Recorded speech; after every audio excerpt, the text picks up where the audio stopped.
Good afternoon, everyone. On behalf of the ISO, I'd like to welcome you to today's Greenhouse Gas Coordination Working Group meeting. My name is Elena Coppola-Alford, representing ISO Stakeholder Affairs. Before we get started, a quick reminder that this presentation is available on the Greenhouse Gas Coordination Initiative page. You can get to that page by going to CAISO.com, navigating to the Stakeholder Center tab at the top and selecting Policy Initiatives, and that'll take you to our main Policy Initiative landing page. From there, you can find the Greenhouse Gas Coordination page, and the latest documents will be there at the top. So I have a few housekeeping reminders before we get started. This call is being recorded for informational and convenience purposes only.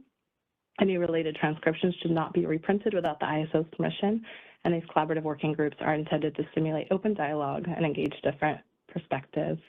But please keep your comments professional and respectful, as always. To raise your hand, make sure you open the participant and chat panels from the bottom right of your screen, and the raise hand icon is actually nestled into the bottom of the participant panel. If you dialed in outside of WebEx, you can press *3 to get into the question queue. Please remember to state your name and affiliation before making your comments or asking your question, and you can also send your questions in the chat to all panelists, and we can read those out for you. Another notice, just please be reminded that commissioners and advisors from state public utility commissions may be in attendance today. And our agenda after this welcome, I'm going to hand it over to Anya, who will be introducing Charlie Inman, who will be presenting the Washington Clean Energy Transformation Act. Then we're going to take a 10-minute break. And when we come back from break, Anya is going to go over the accounting and reporting approach, and then we will wrap it up from there. So I'm going to hand it over to Anya Gilbert. Great. Well, good afternoon, everyone. Thank you so much for joining us and spending time with us to talk about our GHG in the CAISO markets. This presentation from Charlie is really driven from a request that you all had in comments related to better understanding Washington's regulations for the Washington Clean Energy Transformation Act, CETA, and how this related to some of the double counting concerns that have come up in the working group context for the accounting and reporting approach.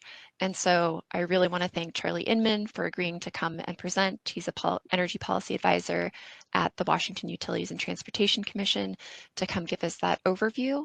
And some considerations to think about as we continue developing the accounting and reporting approach. So with that, I'll turn things over to Charlie. Thank you. Thank you, Anya, and the CAISO team for inviting us here to sort of just discuss at a basic level what our sort of statutory obligations are under the Clean Energy Transformation Act in Washington State.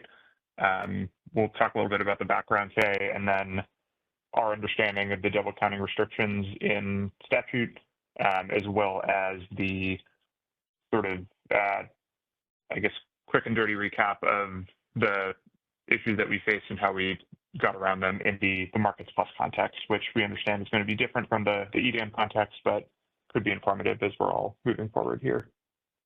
Next slide, please. So just a little bit of background on what CETA is.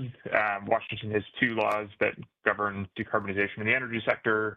First one being CETA, which we'll talk about more today. The second one being the Climate Commitment Act, which establishes the Cap and Invest program that's currently trying to link with, or might be trying to link with, the California and Quebec markets. I cannot speak for that agency. Ecology that is currently running that, but I believe they are investigating that right now. And just as a point I'd like to make as well, CETA deals with the non-priced carbon restrictions, so electric portfolios for utilities, whereas the CCA is a price carbon policy, or excuse me, price carbon law. So though we have similar goals in terms of environmental outcomes, the way that we will go about that is much different. And we are working together in a market setting, but for issues of GHG pricing, attribution of emissions, the functioning of the GHG zone, that is mostly under the CCA umbrella, whereas the accounting and reporting framework for post-market functions is squarely with CETA and is what we're mostly concerned about. To that, CETA is non-priced, requires utilities to decarbonize their portfolios with resources that are, renewable, hydro, wind, solar, and a couple others such as, renewable natural gas, nuclear, biomass. It's a wide umbrella, but largely just any non-emitting energy. Next slide, please. Some key dates for this, just for background: in 2026, coal needs to be removed from Washington's electricity portfolios by the end of 2025, subject to fine if that is not achieved. In 2030, we hit our first sort of major milestone under CETA, which is 80% clean energy and 100% GHG neutral. That additional 20% can be met with sort of unbundled RECs or other energy offset, emissions offset projects. And then in 2045, we switch to a full 100% of our electric retail load having to be met with qualified energy resources. The tricky part with the 2030 standard is that while 100% clean electricity meeting retail load is sort of easier to define, we're sort of getting into like a compliance issue of like what is and isn't allowed for non-power attributes and RECs to count towards that 80% compliance as opposed to the 20% compliance. Next slide, please. The way that we are counting that over the compliance periods under CETA is for the 4-year compliance period is like the standard window. A utility, electric utility, must use electricity from renewable resources and non-emitting generation in an amount equal to 100% of the utility's retail electric loads. So that doesn't mean that over each reporting period for 2030 to 2045, all load has to be met with 100%, or excuse me, 80% clean energy. But it needs to be procured in an amount equal to 80% of the retail load for primary compliance, which is the shorthand that we have for that main 80% and 20% for the secondary compliance options, such as unbundled RECs and those offset projects I mentioned before. Utilities will demonstrate progress towards CETA compliance through ownership and retirement of non-power attributes and RECs. And then there are certain penalties for not hitting those compliance targets and use of coal and other things. We have an ongoing UTC rulemaking getting specifically to this point of what it means to use electricity in this context, docket UE 210183. That is ongoing, and we're expecting to have the next round of draft rules out shortly. Next slide, please.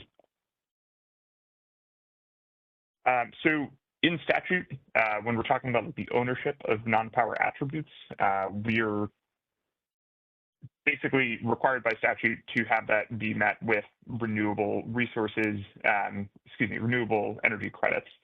If there is a REC, it has to be sort of demonstrate that the utility has ownership of and then has retired that REC in order to have that count towards compliance with CETA. If there's not emitting electric generation that does not produce a REC, there needs to be documentation that shows the utility is the only one that owns those non-power attributes. And this is sort of some of the statutory foundation of what we understand to be the restrictions for double counting. Next slide, please. And then getting into a bit to the definition of renewable energy credit, meaning it includes all non-power attributes associated with a megawatt hour of electricity if a REC exists. So having a claim towards clean energy and having a REC existing elsewhere or vice versa is problematic under this definition, which is in statute. In bilateral transactions, this is fairly easy to manage. There's contractual specifications for a utility purchasing power that if they're purchasing specified power, the REC comes with it. If a utility is selling unspecified power, they cannot communicate the fuel type of that power and cannot transfer the REC and still have that claim. And if they're going to keep the REC, the only way that they can communicate that power is getting sent to another party is that if it is unspecified power. This sort of breaks down in an organized market setting. Right now, Markets Plus and EDAM do not have a mechanism for transferring RECs through the market. And when selling power, fundamentally we are communicating some information about that power, even though a REC is not getting transferred to it. That's just the way that the market, takes in information and knows things about the power that's getting sent. And this is sort of where we get into the issue of like, what does it mean to double count in the context of an organized market for Washington? Next slide, please. So in organized markets, we've got two issues. For a utility in Washington that's purchasing power, even if it's attributed or allocated, or I cannot remember the A word here that is used to specifically deem that off the top of my head in the accounting and reporting framework. There's no mechanism for a REC to be transferred via market functions to EDAM or Markets Plus. So the current setup that we have in draft rules right now is that, in a bilateral transaction, you need to have power and RECs transmitted at the same time. We cannot do that if there's no method for doing that within an organized market. So that is one challenge that we have that we're looking to work through. For entities that are selling power into the market, producing in surplus of load and looking to perhaps like retain the REC and sell sort of unspecified power to the system while keeping that clean power for CETA compliance. We run into an issue of, we can't specifically sell unspecified power. The market knows what it is, which I think kind of gets us into the area of, well, what other parties know what about this clean energy, and how do we manage that? Next slide, please. And just very quickly running through a long effort on the Markets Plus front, which some of you on the call were very helpful in that process. Sort of boils down to the idea of null power, so power that is sold without non-power attributes into the market, basically unspecified electricity in the market setting, which is all fine until we get into the issue of calculating the residual mix. So including null power in the residual fuel mix will sort of inherently double count the non-power attributes of retained RECs if you're sort of taking all of megawatt hours in the residual and just doing a simple, like, this is the emissions per megawatt hour. If you're not adding any not adding any emissions from null power because it's, not a number and zero sort of acts the same in that situation, that is inherently going to double count the non-emitting qualities of renewable power that a utility in Washington may then be coming in and trying to claim for CETA compliance. But exclusion of null power from that fuel mix, does not produce an accurate fuel mix. The solution that we sort of settled on in Markets Plus is that there would not be a publication of an official residual mix in Markets Plus, just the underlying data so that all of the relevant state entities, utilities, regulators could just take what they need and calculate like whatever functions they need, Washington included. This then brought up the issue of, the disclosure of the null power fuel mix for states that would need that. And with that, so we have RECs that are identified on a monthly basis. That's the most granular that you can get with the identification of time of when like a REC was generated currently. And because of that, monthly reporting of the fuel mix of null power would then allow for the direct sort of like tracking of what the fuel mix is for those null power megawatt hours. The solution we reached in the Markets Plus setting was that null power's fuel mix disclosure would be happening on a quarterly basis so that an entity could not track directly which month, which megawatt hour by fuel type of null power or where that was coming from. Yeah, and I think that might be the final slide here. Yeah. I realized it was quite quick and there was a lot of sort of smaller discussions there within the Markets Plus setting that I sort of breezed over to get to the end here, and a lot of sort of references to statute and rule numbers. Would be happy right now to take any questions if anybody has any. We have our legal team online as well at the UTC from the State Attorney General's office, if my legal knowledge is not enough to cover those questions. Thanks, Charlie. Event producer, could we go back one slide?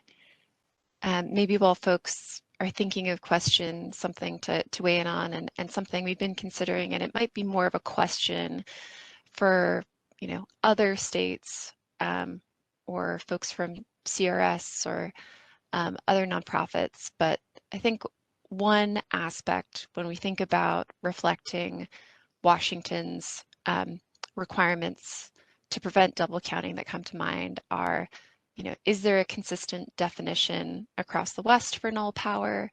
Is this definition specific to Washington? Do other states have kind of this similar definition in place?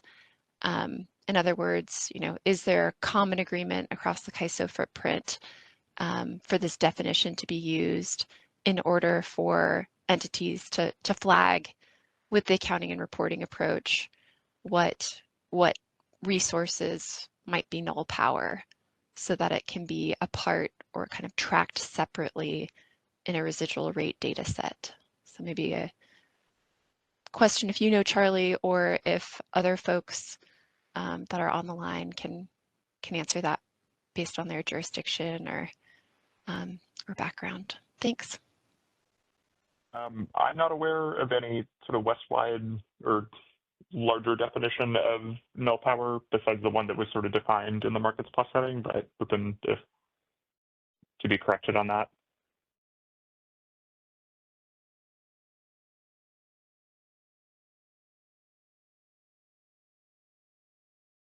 I'm not seeing any hands raised or any questions in the chat.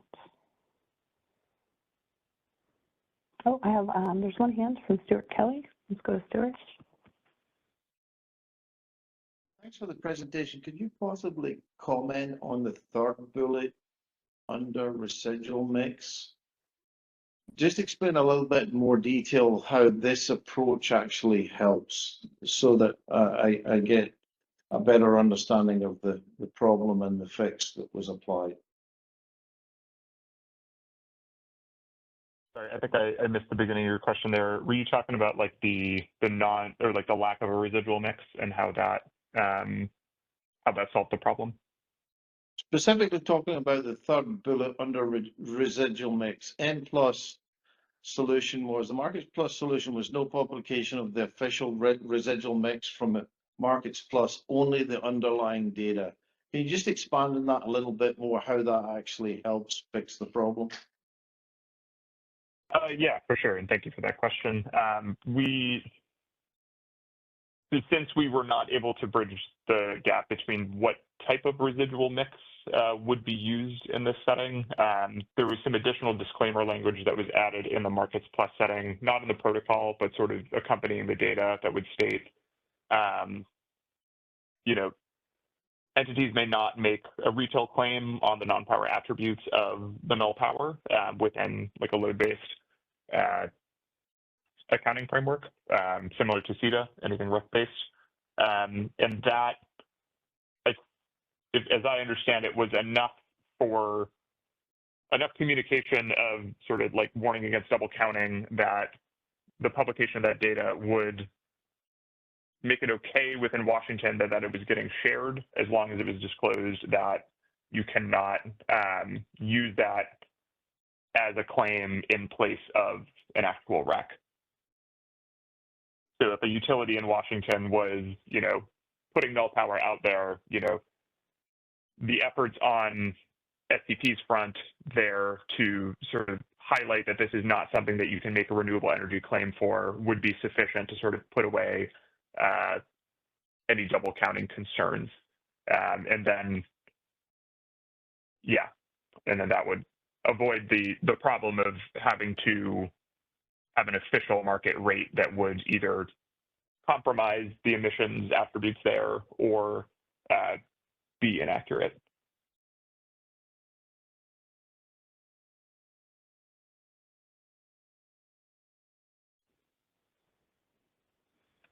Okay, thank you. I think they lowered their hands. Our next hand is from Christopher Cooper. Hi, hi, Charlie. Thanks for the presentation. It's really great synopsis of what went down. I'm having a hard time understanding, though, exactly what you mean by exclusion of null power fuel mix in the market residual leads to an inaccurate residual mix. Do you mean inaccurate in that it's not accurately characterizing the direct like emissions profile of that residual mix? I mean, I guess where my confusion comes in is there's no way to get around the double counting. I mean, somebody somewhere is claiming those emissions, so isn't it always going to be inaccurate if it's included?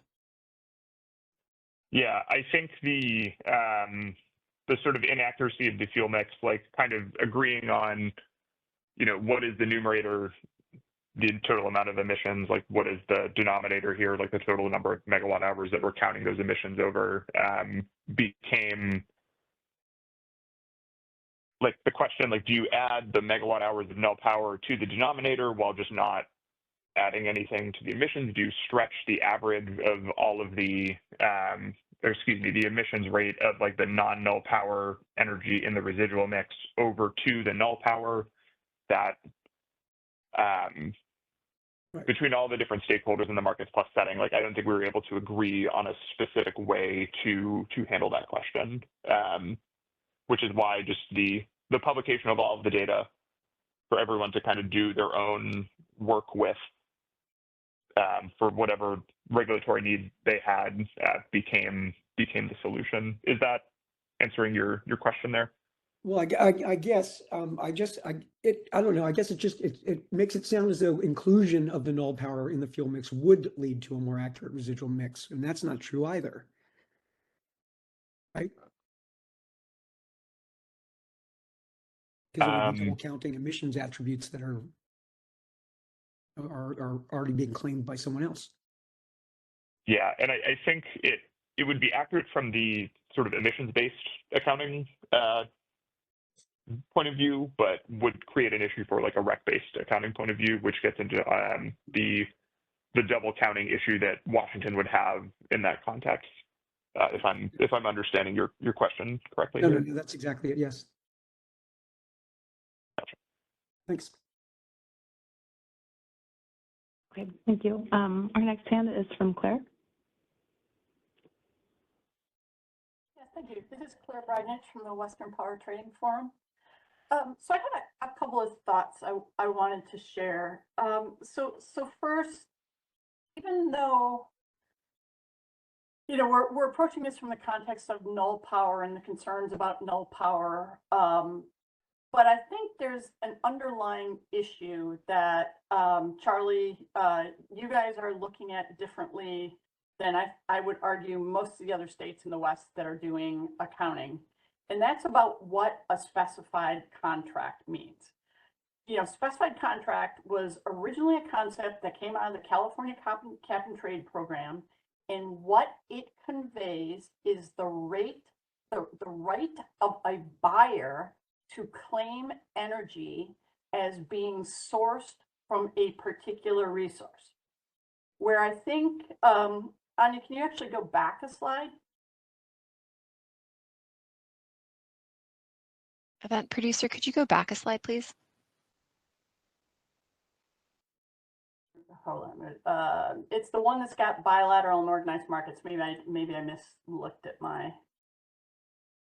Oh, sorry. It's a slide 11. So I would go back to slide 11. So the second bullet under bilateral transactions is what jumped out at me. So in the concept of bilateral transactions under the UTC rule and the Washington rules for CETA, double counting occurs if a party transfers specified power without a REC. And what that means, in my view, is you have given the right of another entity to claim that energy as being sourced from that particular resource. That is not what happens in an organized market. And it's not what happens if energy goes into a residual. If an entity is long on energy, if it's claiming that RECs, it is still selling that energy to the market. It is not transferring the right to anybody else to claim that energy as specified. So I think what Washington is doing is going a little further than most everybody else has in interpreting what specified means and unspecified means. Unspecified, again, going back to how we started in California, is I'm buying power, I don't know where it comes from. For the purposes of an emission accounting system like California's, we needed to assign emission rate. And that emission rate, as I think all of us knows, dates back to 2008, and it's way old at this point. But by selling unspecified power, you're not transferring an emission rate. The emission rate is assigned by a regulator to try to assign to a particular purchase. It is not something that comes by virtue of the fact that somebody sold me unspecified power. So I think I would attest that Washington's actually going beyond what most of the other states in the West think of in terms of specified power, because I would argue that by virtue of selling that unspecified energy into a market and allowing that emission rate to be correctly accounted within the accounting system of the residual mix of the organized market, we're not conveying the right of anyone else to say, hey, I got clean power. All we're doing is creating the possibility of having a much more accurate emission rate for that market energy, which we do not have today. And Charlie, I know you've heard me say this all before in the SPP context. It's still relevant here, and I wanted to say it for the benefit of others who are on this call. Thank you. Yeah, thank you, Claire. Thank you for bringing that up here. I think we agree and recognize the importance of the emissions factor here for the market. I think just as we are participating in this setting, very much want to make sure that we are not running afoul of any sort of statutory obligations that we have that would put any Washington participants that we regulate into hot water with us or any other entity in the state in the future.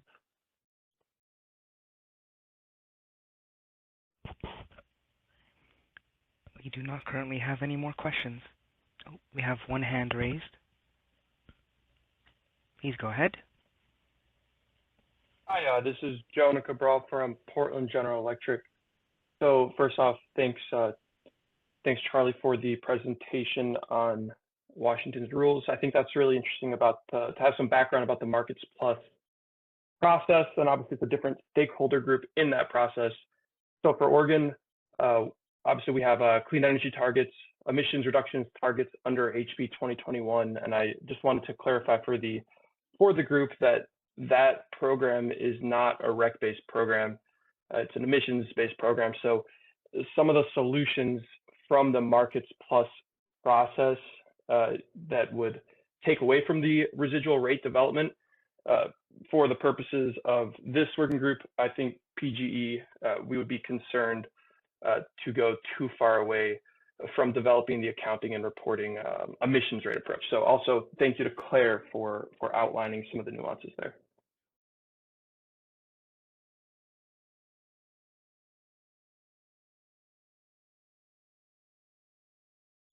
Okay, we do not currently have any more questions.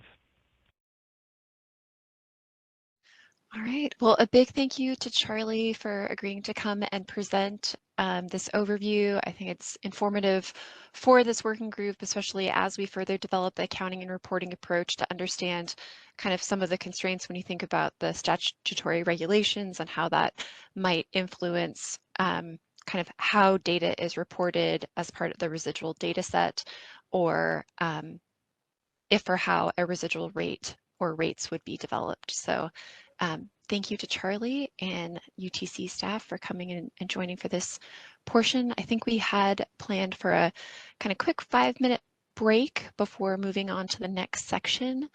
So maybe Elena, we could take that now. Yeah, and we can come back at 1:40. Sounds Okay. good. Thank you. Thank you. And Ahmed, you can just go to the next slide and we'll just keep it there until we come back.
All right, well, thanks so much for joining us again. I'll get started with the second half of today's working group, really focusing on the accounting and reporting approach.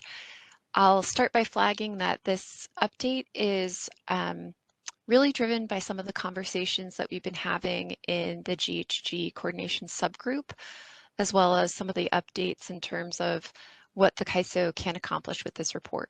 And just to kind of recap the concept of the subgroup, you may remember that a few months ago we put out a call for volunteers to help kind of more quickly advance the accounting and reporting approach to help work through some of the policy issues with the ultimate goal of developing a report template or templates. And the objective wasn't for that group to act as a silo, but really to kind of think through some of those tough issues and bring them back to this larger working group.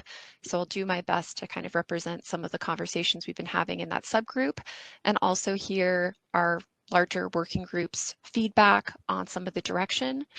I also think it helps to start this conversation in terms of kind of the ultimate goals that we have, and that is to kind of hopefully have a straw proposal out in May for stakeholders to react to in terms of how the accounting and reporting approach would work, and then have that go to the board more for a briefing item at the CAISO September board meeting in order to have this for a post-EDAM option. So wanted to give a little bit of background before digging into some of the material.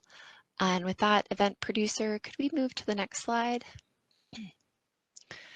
So since we last met, many of you submitted comments. Really appreciate the time and effort that goes into developing those comments. I know it takes a lot of resources to do that, and we read through those and very much appreciate them. For me, the big takeaway with those comments was really a heightened need for flexibility with the accounting and reporting approach. And a lot of the feedback received highlighted the different types of flexibility that might be needed. One of those elements is who the report is produced for. And you may remember that in prior conversations, we had kind of teed up this discussion in terms of, could we leverage some of the existing kind of ways that we are able to view resources, whether that was based on kind of scheduling coordinator mapping or based on, what we have since a balancing authority area is our typical unit of measure. And some of the feedback we received was really, some mixed feedback on if mapping scheduling coordinator resources would work to a kind of an entity. There was continued interest in kind of having this report developed for an LLC, since that's typically who has the obligation in the state context for demonstrating kind of carbon reduction goals over time. And then just a recognition that, some of the options that the CAISO put out don't necessarily have alignment for an entity like BPA. In this regard, we are planning on kind of moving to a new concept of a reporting entity to make it a little bit more flexible for entities, just since folks that want this report might be differently situated. So I wanted to flag that in terms of an outcome of some of the feedback received. We've also heard feedback in the comments for phasing certain design elements, and some of this was kind of a request from the CAISO on, could we start with producing the residual rate data set or residual rates? And there was feedback that, that phased approach of starting with the residual rate data set or residual rate would be that there was agreement there, and that came from the joint Arizona Utilities, PacifiCorp, Portland, Public Generating Pool. And then there was also a discussion around phasing certain design elements. We had previously highlighted an issue, kind of thinking about using one of our current IT systems, our master file, which associates certain resources and that, you know, because there's a 10-day lag, we might only be able to use contracts that are kind of post 10 days. And we received some feedback from PacifiCorp that kind of just using those contracts would be acceptable. I'll note some updates later on in our presentation about resource association and that being able to be day ahead. We also received feedback in terms of having more flexibility in terms of what resources would be associated with what I'll call the reporting entity, recognizing that there might be either state or corporate reporting reasons why, you know, even if there was ownership, there might need to be flexibility in terms of that resource association, and we heard that from BPA. We received quite a bit of feedback about how to approach non-participating entities. And as you recall, this is an issue whereby effectively for any resources that essentially are not electing to use the accounting and reporting approach, they might be in the residual rate itself. And there was a desire to potentially consider taking some of the resources that are known to be owned by entities that might not be having the report produced for them to be essentially assigned rather than have their megawatts and associated emissions in the residual rate or the residual rate data set. And so some of the feedback on how to overcome this challenge came in the form of recommending that the CAISO identify certain resources over a given threshold, and we heard that from BPA and PGP. Heard some recommendations on data sources where we could kind of collect this information, you know, go out and find who owns what for what periods of time based on IRPs or other public sources, and we heard that from the Center for Resource Solutions and Singularity, and then maybe some questions on kind of the need for this from Portland. We also heard just kind of some of the challenges related to null power from BPA, CRS, and Washington Utilities and Transportation Commission, and then also heard some issues around REC accounting alignment from CRS and Washington UTC. So I wanted to give folks a sense of some of the broad themes, and if I'm going to distill that down again, that kind of relates to having more flexibility with some of the reporting options. So let's go to the next slide. I'm not going to read through our problem statement, but I do think that it's helpful to anchor ourselves in terms of what problem we're trying to solve. And in the working group phase, we landed on a problem statement that effectively distilled this problem of not having a way to represent non-price-based policies in 3 different ways. So that load is served by dispatch that meets a certain target, so that a portfolio of resources was dispatched in a way to meet a target, or for states that have both a declining cap and a price on carbon to meet both targets in the market. So I wanted to kind of start out with what are we trying to solve? And we did have WPTF raise in our working group this accounting and reporting approach. And I think with that, we can actually move 2 slides forward.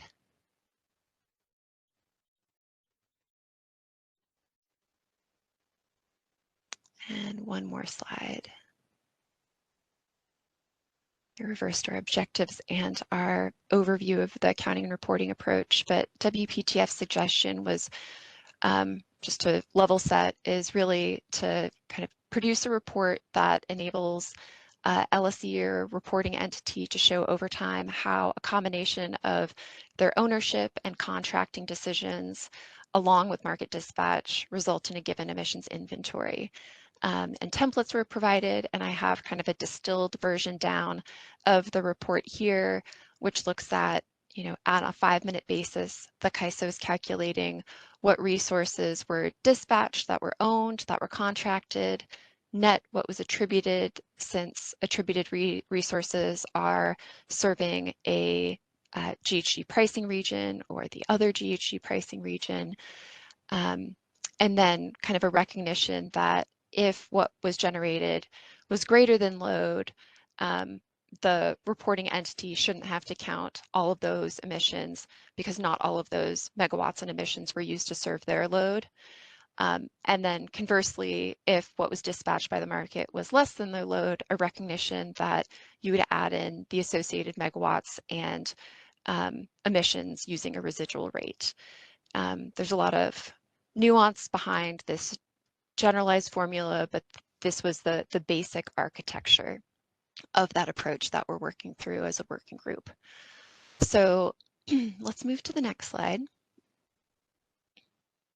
I think one of the kind of topics our subgroup has been working through has to do with in that case where what was dispatched by the market was greater than an entity's load,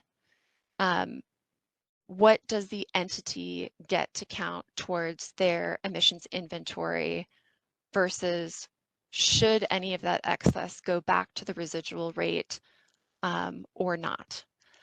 And to kind of give a high-level overview of what this looks like graphically, we'll pretend that this is one entity's kind of bid stack in the market.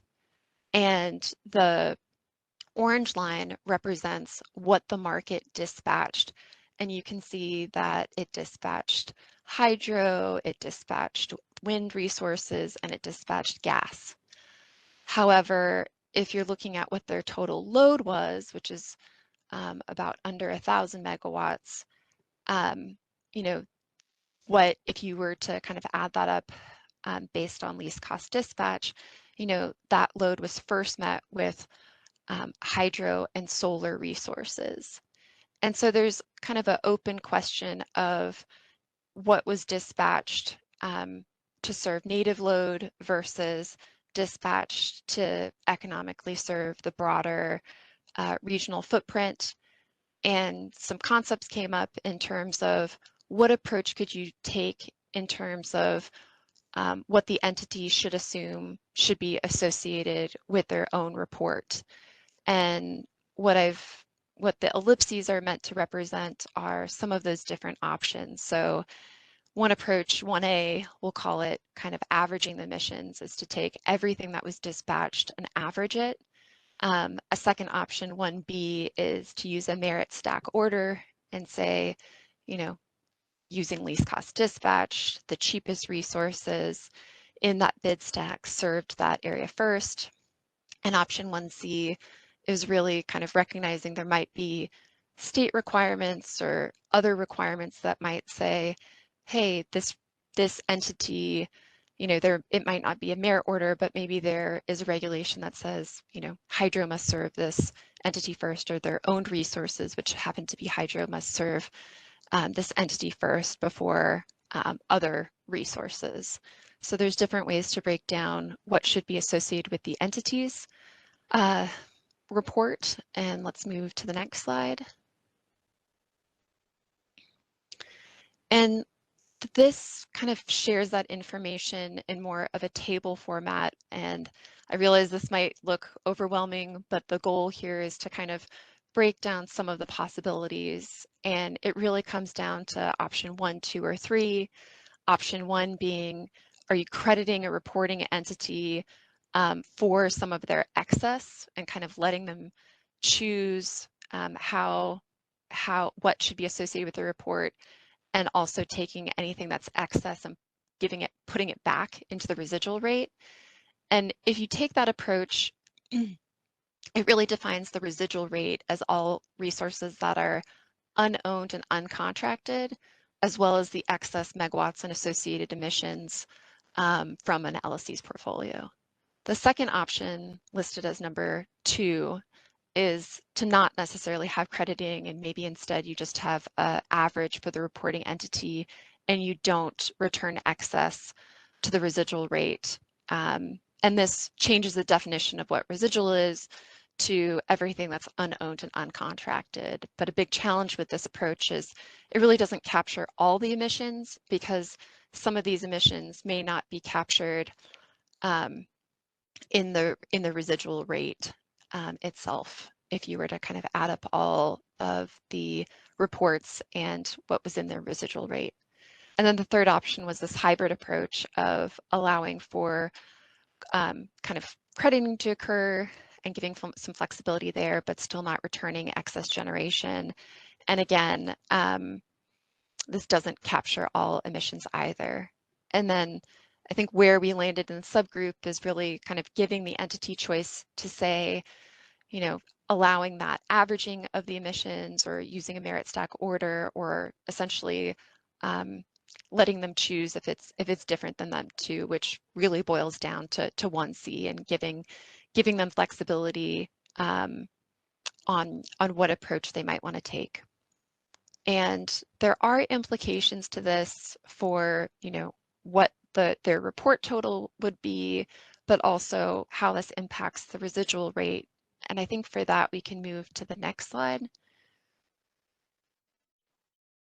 And this is just one other way to represent this same concept of, if we allow kind of flexibility for the reporting entity on what's associated with their report, you know, this breaks down in different ways, or kind of has different outcomes. And on the left side, it simply shows an example where you have a reporting entity with 100 megawatts of load, but in terms of what the market dispatched, there was 150 megawatts. 50 megawatts came from solar, 60 megawatts came from hydro, and 40 megawatts came from gas. And what's stylized on the right-hand side is effectively what the breakdown of emissions would be, you know, if you took an average approach versus a merit order, which would kind of assume solar before hydro, versus the user choice. And in this example, I'm thinking of a case where maybe for ownership reasons, you know, they need to count what's owned first, and maybe that's their hydro resource. So they're counting those 60 megawatts before counting the remaining 40 of solar under user choice. Let's go to the next slide. And I'm not going to go into the math here. You can think of this as more of a reference slide to show each of these, if there is a different impact for the reporting entity, which kind of occurs in that kind of second column, the reporting entity calculation, that shows the total metric tons that should be associated with their account based on the choices they've made in terms of what should be associated with their report. But when you consider what's fed in as excess, the decision that the reporting entity makes impacts that residual rate calculation. And you can see that on the far right-hand column, where you have different updated residual rates as a result of what is coming out of the excess generation. Next slide. And this kind of brings out the kind of other aspect, or the flip side of the coin, of when we allow an entity to choose their reporting method, that then kind of has implications for what goes back into the residual. And what you're seeing on this slide is effectively kind of on the right-hand side, the same information kind of on the right-hand below in terms of what's counted by the reporting entity, but also the flip side of the megawatts and associated emissions in terms of what goes back to the residual. And overall, this sounds straightforward, but some of the challenge might be how the CAISO is informed in terms of what that reporting entity chooses should be associated with their emissions inventory versus what should go back to the residual. So let's go to the next slide. And I think this raises a number of questions that I'd love to hear perspectives on here or in written comments. But, you know, first I'd like to hear if, you know, if there is a desire, not just within the subgroup, but within this larger group, to have this approach of giving the reporting entity flexibility to choose what megawatts and emissions are associated with their report. And with that, I'm curious, you know, if, you know, we should assume that, you know, this is essentially done ahead of the reporting year to tell the CAISO what that option is. And I'm curious if there should be limits on, you know, if you can change that over time. And curious to hear if there is a role, if any, for state regulators in terms of either approving the approach used or approving any changes to that approach. So we've reviewed quite a bit of material in terms of how to think about what megawatts and the associated emissions should be associated with the reporting entity. And maybe I'll pause here to see if there's any questions about some of those options or the examples we reviewed, or if there's any feedback on this kind of open question of if that should be a kind of fixed or fluid reporting option. So I'll pause and see if there's any questions or reactions.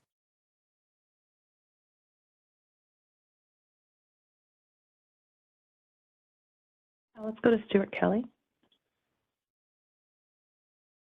Thanks for this, Anya. Can you just explain, if I am 100% renewable as a utility, would the average approach not undermine my ability to state that I'm 100% renewable?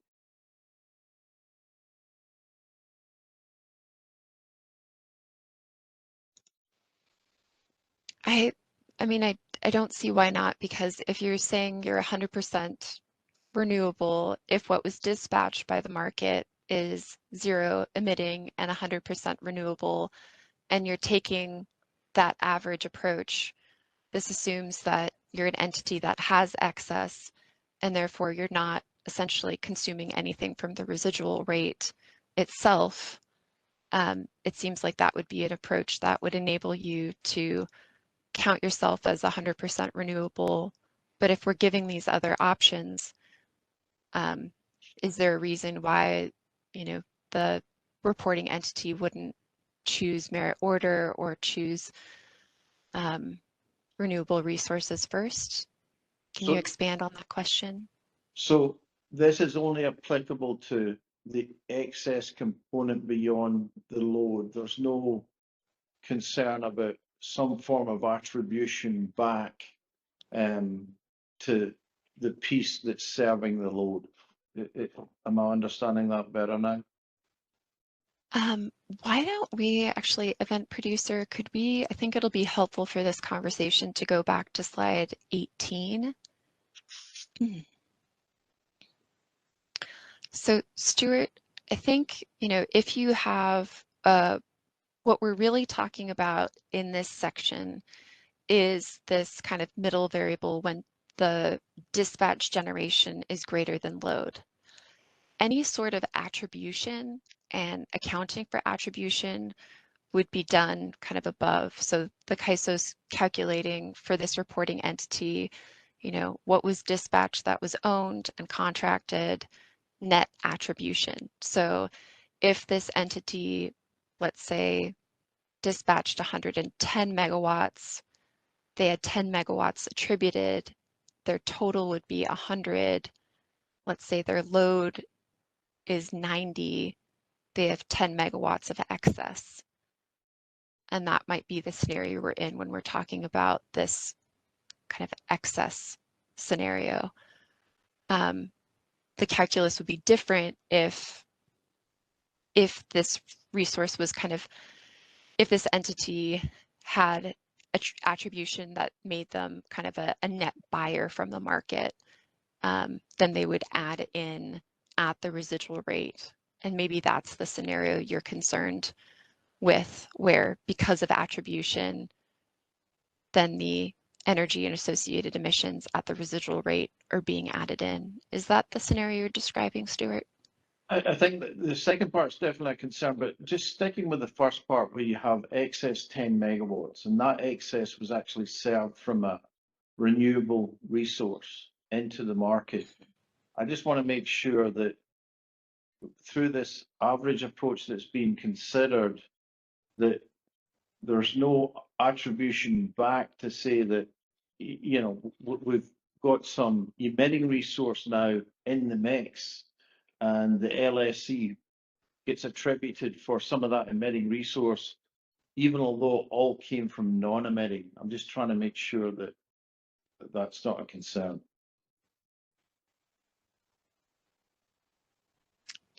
Because this is really focused on the reporting entity, you know, if we're using LADWP as an example, and if what was dispatched by LADWP was 100% renewable, the attribution is really around, did LA have any resources that were attributed to Washington, and were those netted out? So maybe I just wanted to kind of make sure we were clear on maybe a scenario that would play out. Yeah, I'll maybe go back to the WPTF approach. It's been some time since I've read it to better understand it. I just, obviously the concern is even with excess, that if that excess is coming from renewable, there's no way that the LSC that's providing the generation is getting attributed in any way, any kind of you know, emitting resource. That would be the concern. But let me go back and read WPTF's proposal again. And it's really about kind of the reporting entity and not the attribution from kind of outside the GHG pricing area into the GHG kind of area. But, you know, I realize we were clear on that. Maybe Claire better understands your question, and you know, open it up there. But I think in the scenario that you're raising, where it's kind of, you've got a clean portfolio, let's go ahead and unmute Claire's line. Thanks, Anya. Stuart, I think if I'm following you correctly, you're setting up a scenario where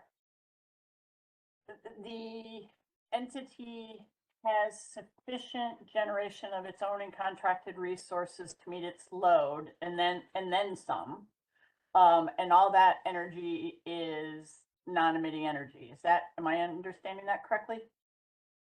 Yeah, and it helps with the clarification. This is around the reporting entity, so it's more maybe a concern, you know, of the implications on the probably the last line item on page 18, where the total is, you know, you may be importing Claire. Yeah, and I think there's a couple things there. So in the first scenario, if energy generation is in excess of load, there's no attribution to the reporting entity other than those dedicated resources in that interval. Then I think, as Anya has discussed in the preceding slides, it's a question of which framework or which method the entity chooses to say how megawatts and associated emissions go back to the residual rate.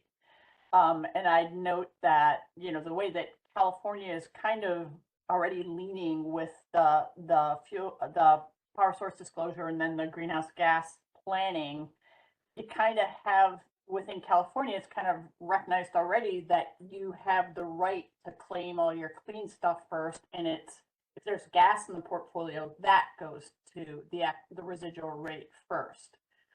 So that would be one option. But then I think there is the flip corollary question that you raised just now, Stuart, of if your dedicated generation is less than your load in an interval, then that implies that there is market energy being attributed at a market energy emission rate. And then that gets us into the question of, well, what is that emission rate, and how do we deal with the concern that Charlie had raised around no power? And is that residual emission rate inflated because the no power has been removed?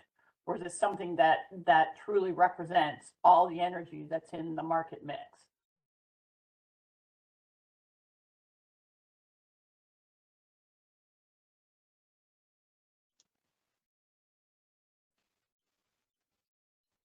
Any follow-up questions there, Stuart?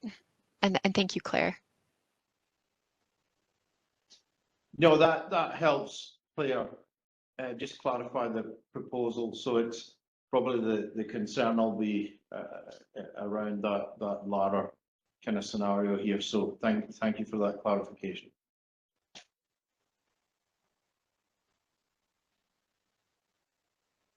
All right, thank you, Stuart, and thank you, Claire. Let's go back to slide 24.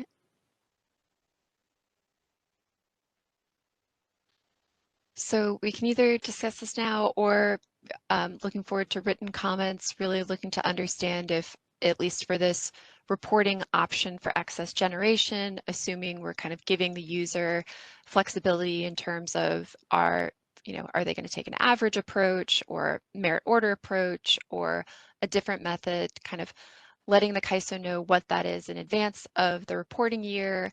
Interested in stakeholder feedback on if there should be limits on, how often this can change, recognizing if one of our objectives is to have a consistent method for reporting, that to have a different approach every year is going to change the results that you'd see in that report potentially, and also interested in feedback from states in terms of, any desire to have an approval role in the approach itself or changes to the approach. Next slide.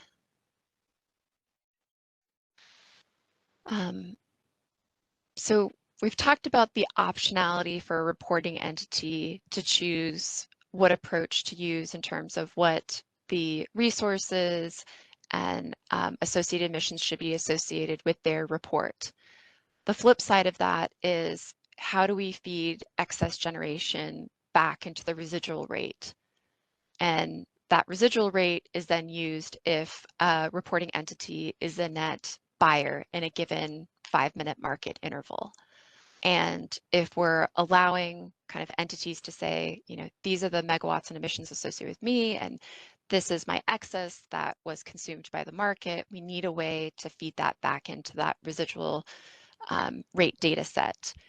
And there's kind of two ways we could conceive of getting that information. So, we're going to need to know, what resources are associated, both that are owned and contracted. But in addition to that, we would also need to understand, what load data is from the reporting entity.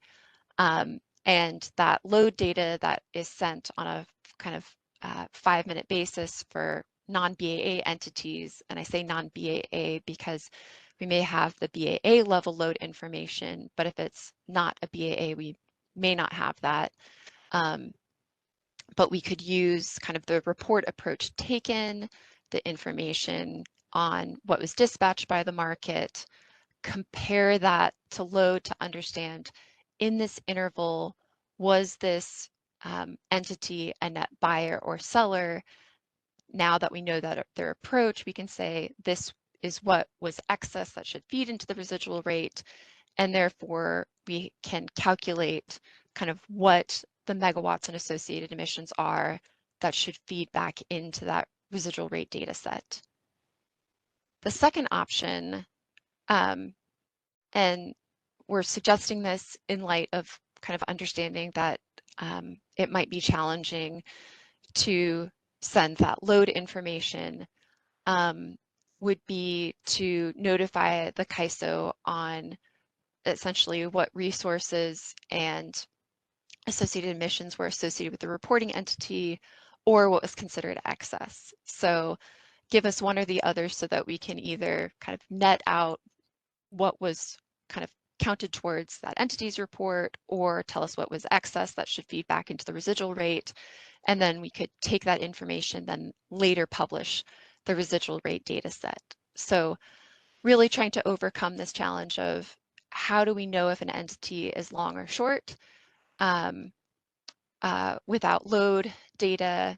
So we'll either need that load information for non-BAA reporting entities, or we would need to know what was considered excess in order to later calculate the residual rate. So looking for feedback in terms of what approach stakeholders might want to take from a reporting and data transfer standpoint, or if there's other alternatives that stakeholders can think of in terms of how the CAISO could be updated with information on what's in the residual rate data set.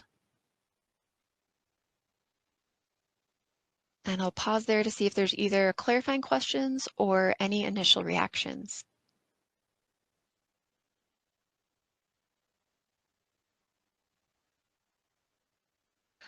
I'm not seeing any hands yet.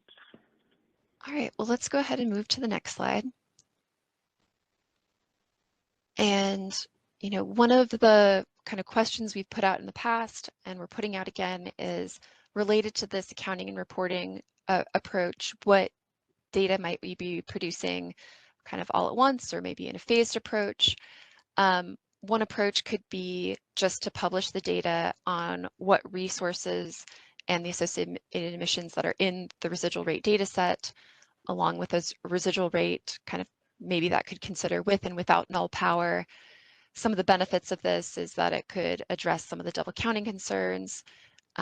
An entity kind of could take this information and put together kind of the full report themselves that we described kind of early on in the level setting section on slide 18. But it also gives flexibility to adapt the residual rate based on state or corporate goals. I think this is going to require kind of a flagging of what resources are considered null power or not, but by having that data set on what resources are in the residual rate data set, folks could adapt that whether they're in Washington or not, or, you know, have other state requirements in terms of how that residual rate is developed. I think just a general challenge is, you know, this does require the entity to kind of put those various pieces together themselves, but they should have that information. And then the other option, and again, you know, as reference, I'll direct folks to slide 18, is the CAISO could produce the report total for an entity, you know, on different time scales to say, you know, on a 5-minute basis, here was the total when you kind of add up what was owned and dispatched, net attribution, calculate if they were long or short, here are the total megawatts and associated emissions, either on a 5-minute basis or across the year, to say this is the final total of what this entity was responsible for.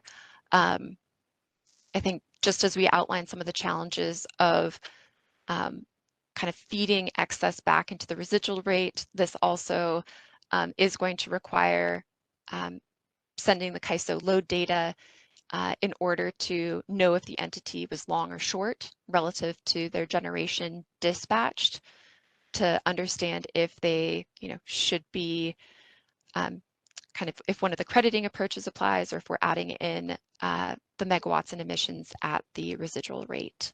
And so right now we're thinking of a phased approach, but really looking for feedback, especially from folks that would like to use this report, if, you know, it's enough to just have the residual rate data set, or if the report total would be desired. Let's go ahead and move to the next slide. So in prior discussions on kind of what contracts would be associated, the CAISO had been kind of coming from maybe a cost-saving perspective of potentially leveraging our master file database, and would use that to reflect resource associations or contracts. and this system kind of takes 10 business days to update. And so it had brought in a conversation of, are we going to need new systems that could reflect updates that were less than 10 days, or would only be contracts and resources associations that were longer than 10 days. I think based on our internal conversations with architecture and IT, regardless, we will need kind of a new system to do these resource associations. And so this artificial 10-day differentiator kind of goes away. I'll also note we're not planning on defining contracts other than assuming that when a resource is dispatched and if it's kind of flagged as associated, those megawatts and emissions would be associated with the entity's report. I think we're going to need additional conversation and are looking forward to your feedback on how best to kind of capture what resources should be associated, what that time period is, some of the proportional attributes. So if these are jointly owned units, what percentage is owned, or if there's other contracting provisions in place. So if it's a resource that's jointly owned but partially dispatched, are you assuming that entity A gets like the first tranche of megawatts, or does that go to entity B? And then we recognize that with this resource association, we're also going to need to flag what is a null power resource and what is not a null power resource in order to kind of adhere and comply with some of the Washington requirements in order for that to be to have null power flagged in the residual rate data set. So looking for feedback on that topic, either here or in written comments. And I've got more to add on this section, and we'll go to the next slide. I think I raised this in the conversation with Charlie, but really looking to see if we need to create a definition around null power, or if there's another definition that we should be using so that there's a common approach for flagging what is null power. I think we'll be looking for feedback on some of the assumptions that should be made for jointly owned resources. Also looking for feedback on any sort of formal validation, whether that's in a software system or in an attestation on kind of the contracting relationship between the reporting entity and another SC. And also looking for state feedback on, are there states that want to define what types of contracts should be included or not? Otherwise, the kind of role here will be kind of contract agnostic, but just to say that any resource that's associated and flagged kind of that it should be associated for a given period of time, those megawatts that are dispatched and those associated emissions would be kind of tied to that entity's report. All right, let's move to the next slide.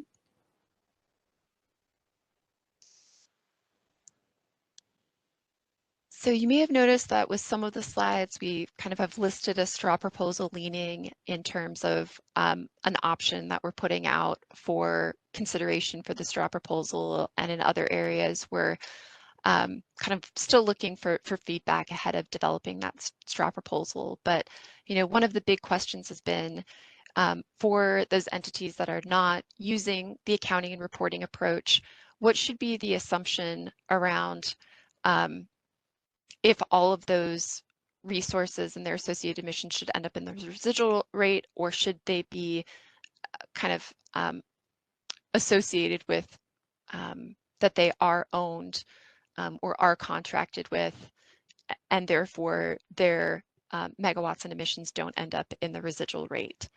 I think one approach could be, not assigning that, and one of the benefits there is it reduces the risk of not accurately assigning those megawatts, especially in cases where there might be a change of ownership that we may not have been aware of, or if it is a jointly owned unit. But it could be a con that those megawatts and associated emissions are then in the residual rate itself. Another approach could be to assign over a threshold, and that way those known, quote unquote, known owned megawatts and emissions aren't in the residual rate. But again, there's that risk of not accurately assigning them. And I think in this initial phase, we're kind of our straw proposal leaning is not to assign, really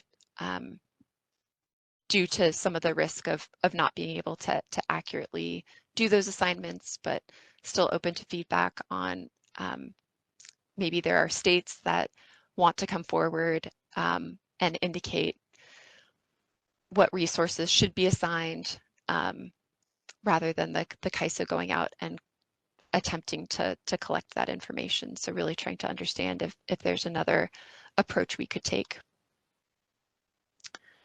Next slide.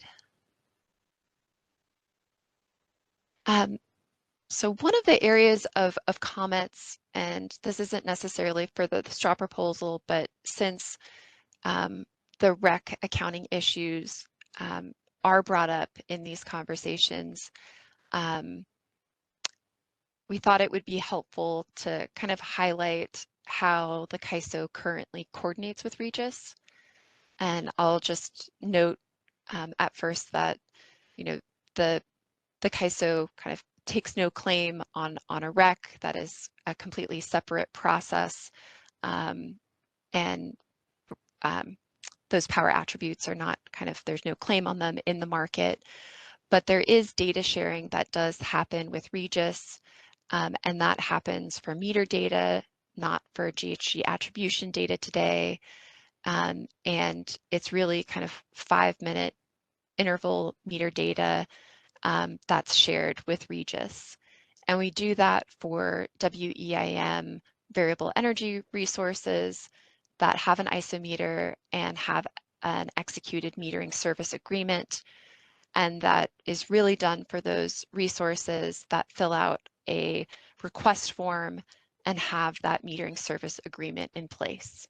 So I just wanted to kind of start this conversation or kind of highlight the current state of the world for some of the data sharing with Regis to highlight what happens today in light of some of the requests for greater Regis coordination. And with that, we can go ahead and move to the next slide. You know, the conversation started on some of our kind of key milestones.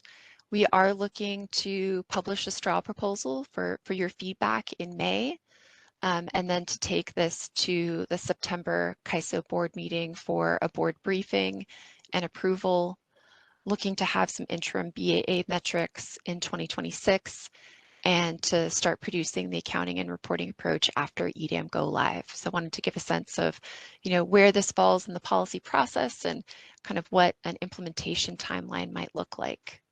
And with that, I'll pause and see if there's any additional questions or areas where folks are ready to give feedback. Otherwise, I'll kind of pass the torch back over to Yelena to talk about some next steps. Thanks, Sonia. I'm not seeing any hands. You can still raise your hands through the next few slides too if you think of anything. Let's go to the next slide. So this is just some helpful links. The working group page, the accounting and reporting paper, the discussion paper, average emission rate report. So it's all in one place. Next slide, please. Okay, and the comments are going to be due on April 16th by the end of the day. And our next GHG meeting is going to be on the week of May 12th. I'm not sure if that is scheduled yet. And if you'd like to present, please send an email to Isabella. Her email is listed here. And our promo slide, next slide, please. If you want to stay plugged in and kind of know what's going on and see these New Energy Matters blogs as they come out, you can sign up to receive this in your email. The link is here. And thank you everybody for joining, and thank you for participating and being involved here with us. And I hope you have a good day. Thank you, everyone. This event has concluded. Thank you for using Event Services. You may now disconnect.